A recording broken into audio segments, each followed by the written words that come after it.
قال الله سبحانه وتعالى في كتابه العزيز لقد خلقنا الإنسان في كبد صدق الله العظيم. Allah subhanahu wa ta'ala Kur'an-ı Kerim'de aytat, biz insandı maşakkatın içinde yarattık deydi. Oşonduktan adam kıyınçılıklardan, ahvallardan boş emesken.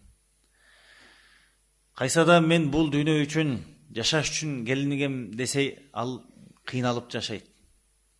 Antkeni жашоо деген ал ушундай бир жашоо болуш керек. Жашоодо аталыш үчүн анын ичинде кыжылатчылык, гам, кайгы, оору, сыркоо, өлүм, картайуу болбой турган бир жашоо болуш керек экен.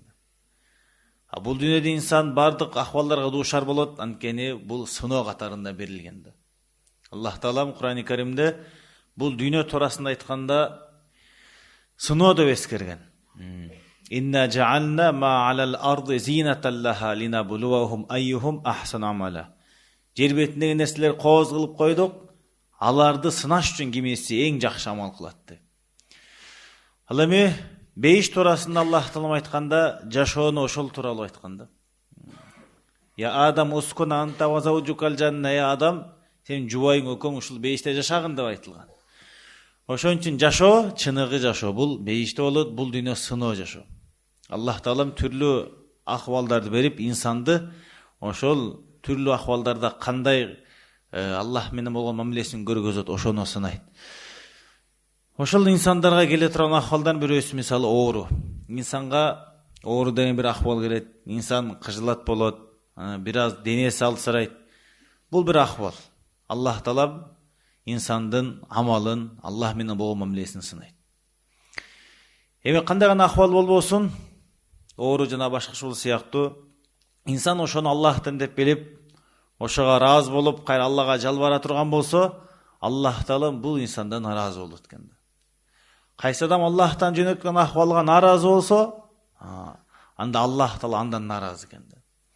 Ошондуктан ыймандуу адамдын мисалы дейт, бир пружинаны баскан сыяктуу дейт да. Кыйынчылык, акыбал келген сайын Аллах Таалага жакындайт.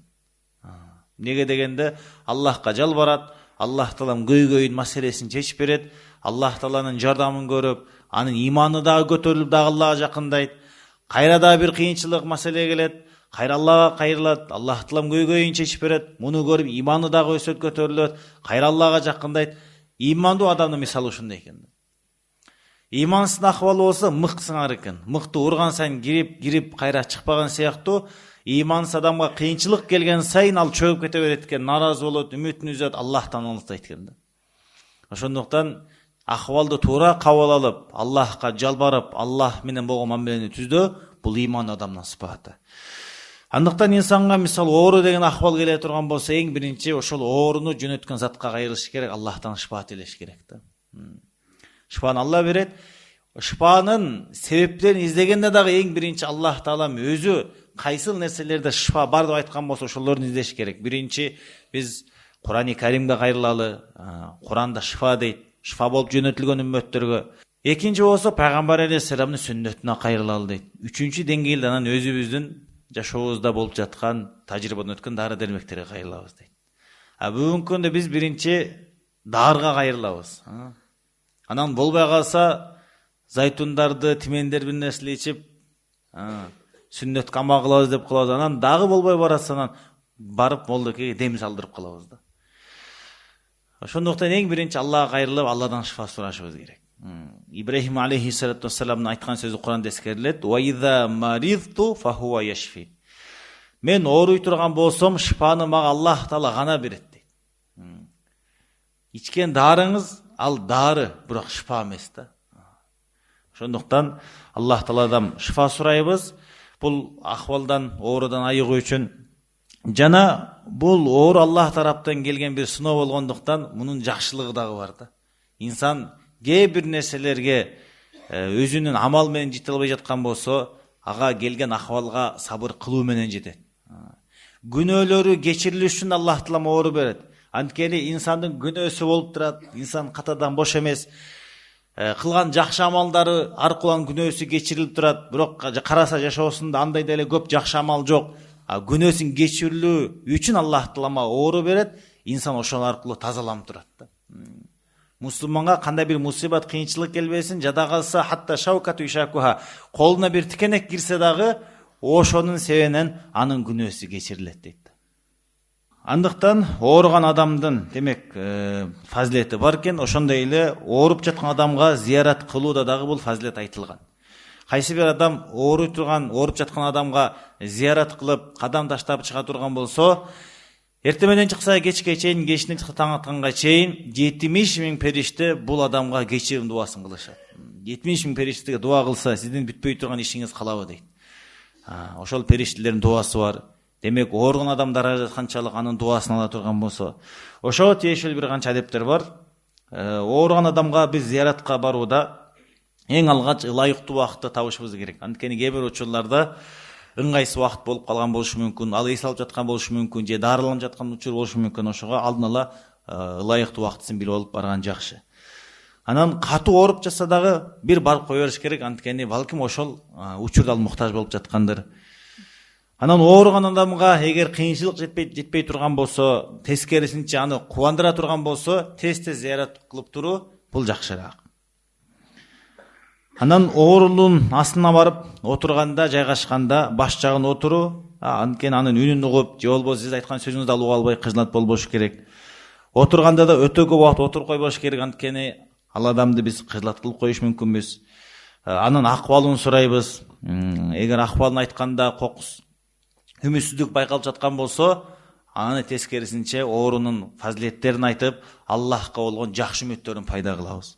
Анан оорул адамга карата дуа окулат, колун көкүрөгүнө коюп туруп бул дуаны окуйбуз. Азхибил ба'са раббан нас. О адамдын Раббиси, мындан ооруну кетирип бергениң, вашфи анта шафи, шифа бергени бул инсанга, чындыгына шифа берүүчү сенсиң. Ла шифа илля шифаук, шифан ла югадиру сакаман.